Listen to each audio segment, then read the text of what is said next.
This is the seminar on Tuesday the 17th of October. I'm very sorry that there was this mix-up. I had another timetable clash and I maybe didn't communicate it terribly well. But here we have a presentation. Please enjoy. Introduce yourself and talk to us. Bella Parks-Jones, and I'm doing my presentation on the Cremator. From the first haunting notes of the film score is a harrowing depiction of supposedly average people who get swept up in destructive regimes. The focus of the film is Carl Copperfinger, who from the outside is an average middle-class family man, no different from those around him in 1939 Prague. The film, however, strips that veneer of normal away to explore the mind of someone who allows themselves to become a tool of a dictatorial regime like the Nazi occupation that enveloped Czech from 1939 to 1945, bringing so much death and destruction. In this presentation, I would first like to examine the historical context of the era in which this film was produced, as I think this greatly influenced Hertz's opinion on dictatorial regimes.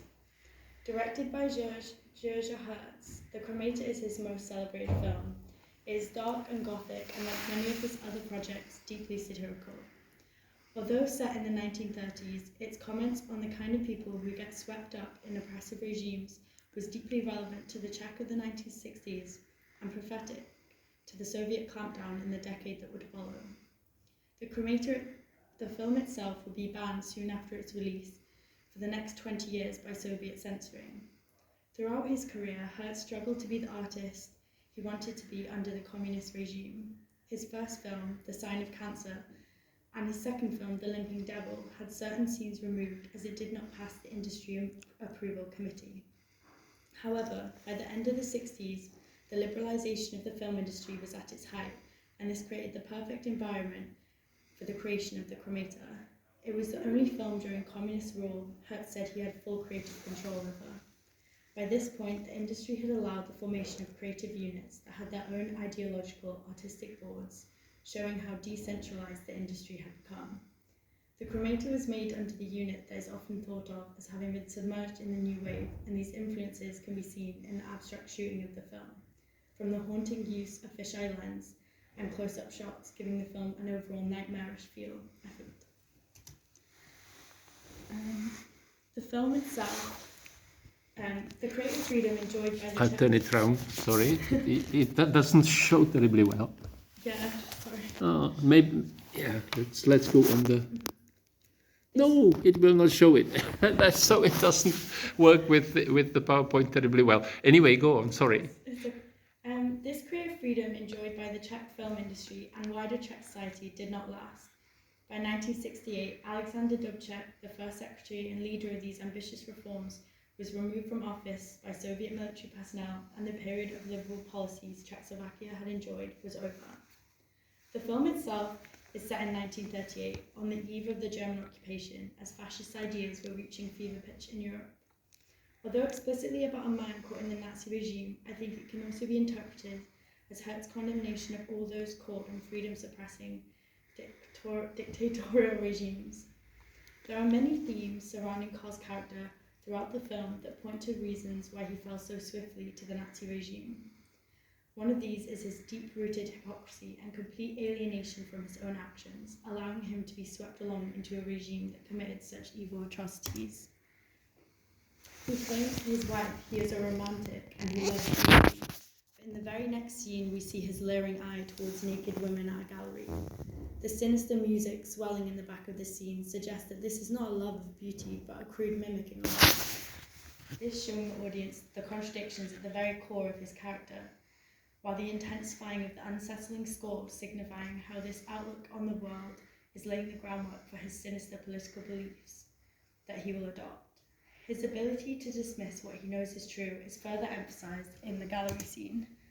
He wants to picture Emiliano Chamorro, the president of Nicaragua, as is clearly stated on the frame, but insists it is Louis Marin, Comptroller General. He tells Mr. Holly he will just stick a sticker over it. This highlights the nature of these regimes in dismissing the truth for the version they want. This also can represent the communist regime itself in Czech and its strong censoring of any content produced, of which Hertz himself felt in his own career. of Czech, First Secretary Antonin Novotny had maintained strict censorship. Most importantly, Copperfingle's self-importance throughout the film is astonishing. This lends itself to a dictatorial regime as it confirms to him what he has already suspected. He is above others.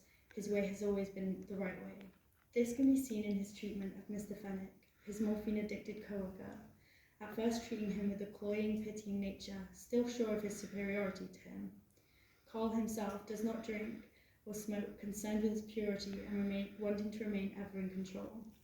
At the end of the film, as he has fallen fully into Nazi ideology, he harshly reprimands Mr. Fenwick for his addiction, threatening him with the asylum and saying he is not a real man. This is an example of how Nazi ideology has confirmed his already held beliefs of superiority, of self-righteousness. The hypocrisy of this ideology is also cemented, as by the time he chastises Mr. Fenwick, he has already fallen to drink and debauchery with his fellow Nazis. He also treats his supposed loved ones as tools in maintaining his perfect image. In a scene of foreshadowing, he tells his wife how he would love to hang her on the tree like an ornament. Aside from hinting at her unfortunate end, this highlights how he sees those around him. This is further cemented with his ever-cloying hand on whoever he shows around the crematorium. This is his palace, as he calls it, and he will not let them forget it. They are objects to decorate his life. This theme is expanded on with his creepy obsession with the dead. He combs their hair with his own comb lovingly. His whole distorted belief in Buddhism glorifies death, and he loves being involved in its process. It furthers his self-importance, his power.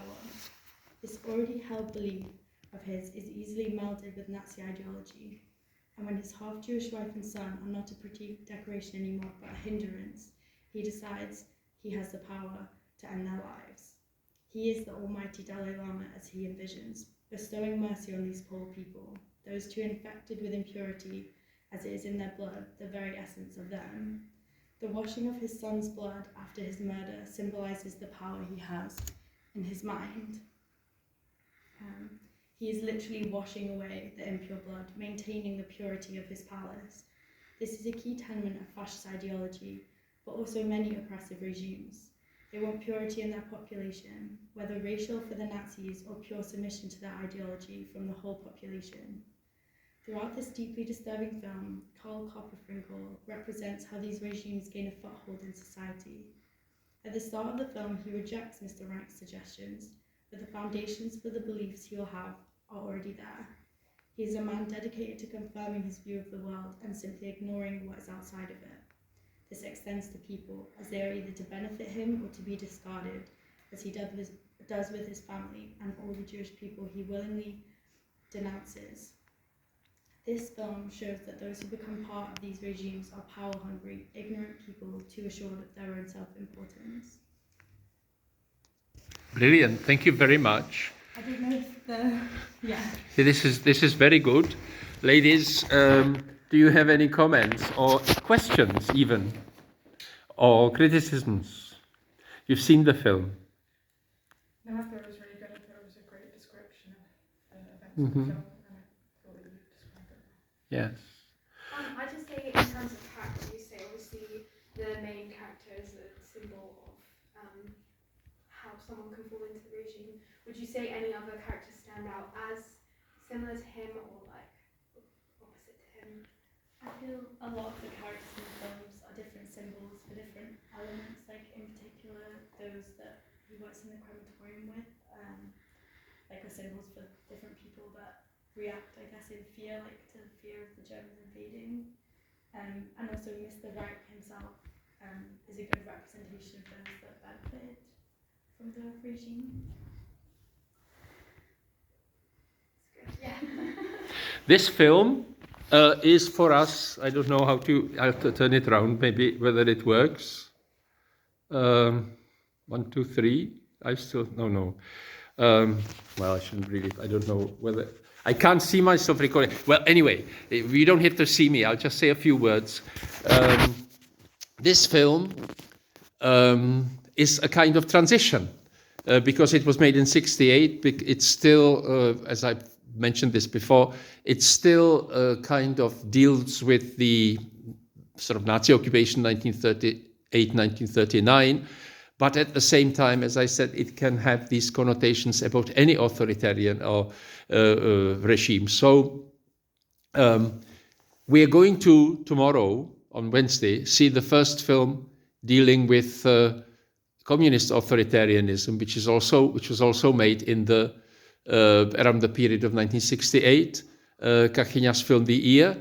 And that film, when it was made, was not released at all, and it had to wait for 20 years until the fall of communism. Then it was released in 1990, and it won the main prize at the Berlin Film Festival immediately. So it is a remarkable film.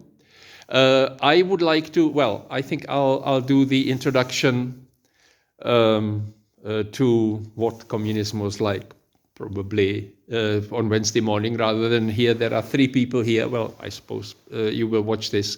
You will watch this brilliant presentation. But I would like to mention this following thing. On Moodle, there is a problem here with the computer. We couldn't actually make it work because it seems to be kind of unplugged from the web. So I can't really work the Moodle here. But on Moodle for this site, you have an interview that I did with my cousin a couple of years ago. There are English subtitles. My cousin was about 3 when, under the brutal first 5 years of the communist regime, her father, who was a kind of Catholic writer, intellectual, edited a Catholic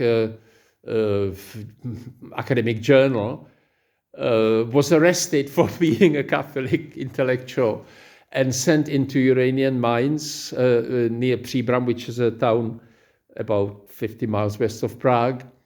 And of course, he got radiation, and within a year, although they didn't sentence him to death, he was dead.